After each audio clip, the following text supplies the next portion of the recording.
Hoje é o 5º episódio de uma série que eu falo sobre epilepsia em geral. Hoje eu gostaria de falar sobre prognóstico, sobre tempo de tratamento e alguns aspectos gerais sobre assuntos que vocês sempre me perguntam. Todo mundo sabe que epilepsia é uma doença neurológica causada por uma atividade elétrica anormal cerebral. Se você não sabe ainda os tipos de crise, os tipos de epilepsia, como que investiga, volta lá nos outros episódios e faça uma varredura lá para que você possa entender melhor o que a gente está falando aqui. Bom, o cérebro é composto por células nervosas, todo mundo sabe. E a principal célula nervosa para gerar crises epiléticas são os neurônios, certo? Os neurônios, eles fazem o que a gente chama de conexões um com o outro, geram informações um para o outro. Nós temos também outras células nervosas, mas que ajudam, servem como sustentação e tem outras funções dentro do cérebro. Quando a gente fala de uma doença neurológica, a gente está colocando como uma coisa muito geral e nem sempre uma epilepsia focal ela tem um sintoma somente daquela região. Então muitas vezes vocês perguntam, olha, tem crises ou tem um foco ou uma descarga, um paroxismo na região parietal. O que isso significa? Quais vão ser as sequelas? Vai ser os sintomas, tudo. Então, como a gente está falando sobre uma disfunção cerebral de uma região, nem sempre todos os sintomas, as comorbidades estão relacionadas a isso.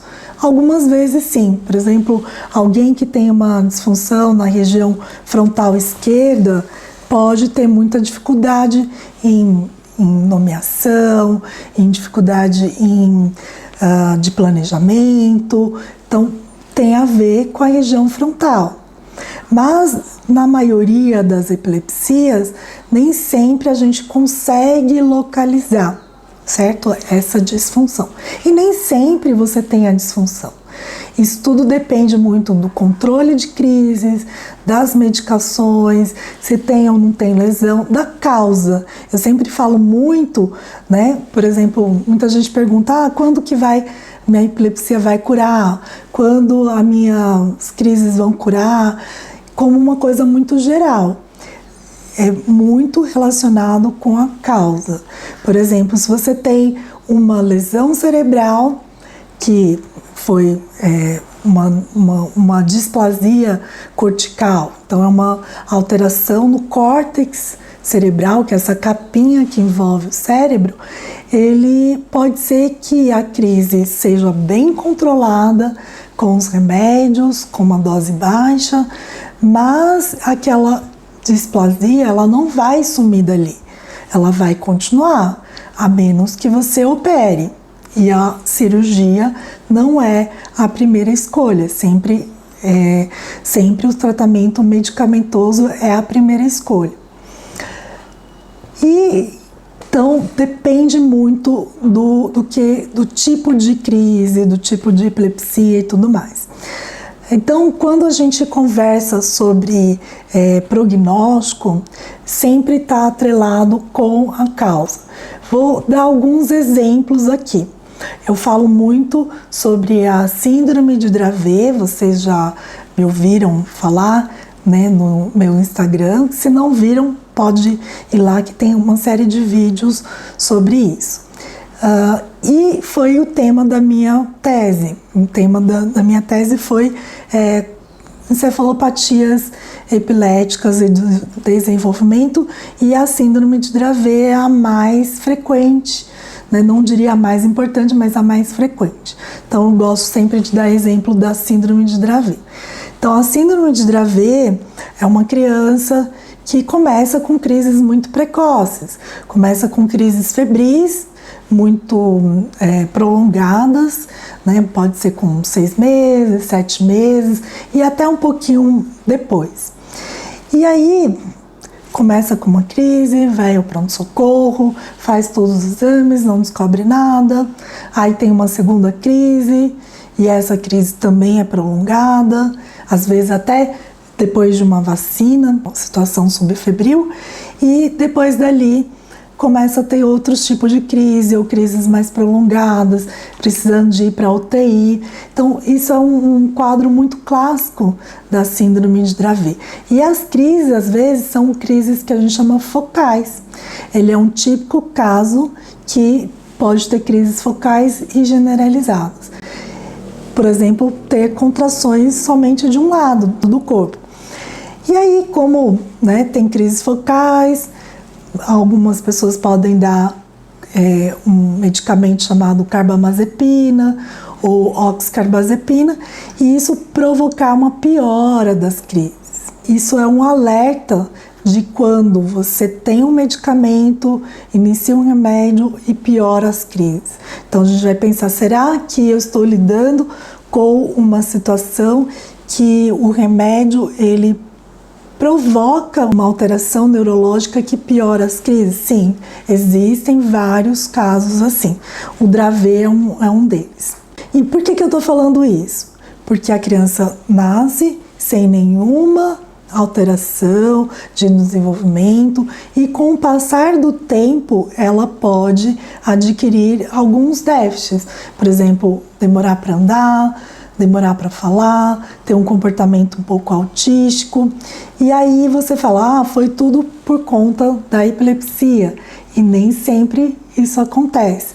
Então, no caso do Dravet, exatamente isso. Ele tem uma alteração nos canais de sódio e que essa alteração provoca crises e também provoca outras alterações. Então, por isso que se chama encefalopatia epilética e do desenvolvimento, e não só a encefalopatia epilética. Não é só a epilepsia que leva à encefalopatia. Por que eu estou dizendo isso? Porque muitas vezes os pais não querem medicar os filhos porque acham que o remédio vai trazer algum malefício, alguma alteração neurológica e tudo mais. Então, o médico ele sempre tem que ponderar os efeitos colaterais dos remédios e os efeitos benéficos da medicação. Então, aquela criança que tem várias crises, né, não precisa ter várias crises, mas que tem uma chance muito grande de ter novas crises, o tratamento é muito importante. E a escolha do remédio depende do tipo de crise e também da escolha dos efeitos colaterais. Um paciente que tem um problema de peso, talvez a gente não possa usar um remédio que possa aumentar o peso daquele paciente. Então, não que não possa usar, mas a gente pondera tudo isso. Uma criança que tem uma alteração de comportamento muito grande, tem algumas medicações que podem predispor, ter mais risco de ter alterações de comportamento. Então, a gente, às vezes, opta por outras que não tem muito esse efeito. E, às vezes, a gente tem que fazer combinações. Então, tem várias síndromes que um medicamento sozinho, ele não é suficiente para controlar todas as crises ou o máximo de crises possíveis. Então a gente tem que fazer combinações. E essas combinações muitas vezes podem gerar efeitos colaterais, né, interações medicamentosas, tudo. Mas cada médico, né, ouvindo o seu paciente, ouvindo a sua família, vai conseguir fazer esse balanço entre a quantidade de remédio, quantidade de crises, né, a escolha de uma troca, né, de medicamento para tentar uma melhor qualidade de vida. Então, qualidade de vida é muito importante. Então, nem sempre a gente precisa tratar todas as crises no paciente. Então, se a gente sabe a causa, sabe que ele tem muitas lesões ou tem uma causa genética, né, e você já tentou vários medicamentos, pode ser que você opte por um tratamento que seja mais uma combinação, que a criança, o adolescente, o adulto faça suas atividades, tanto terapêuticas, quanto ir para o parque, quanto ir para a escola, e que não fique muito sonolento, que não tenha um distúrbio de comportamento, que ajude na qualidade de vida, mesmo tendo alguns escapes, algumas crises. Então, esta combinação é sempre muito importante. Então, nos próximos vídeos a gente pode falar um pouquinho sobre qualidade de vida, sobre as epilepsias de difícil controle, os outros tipos de terapias cirúrgicas e outros tipos de terapias.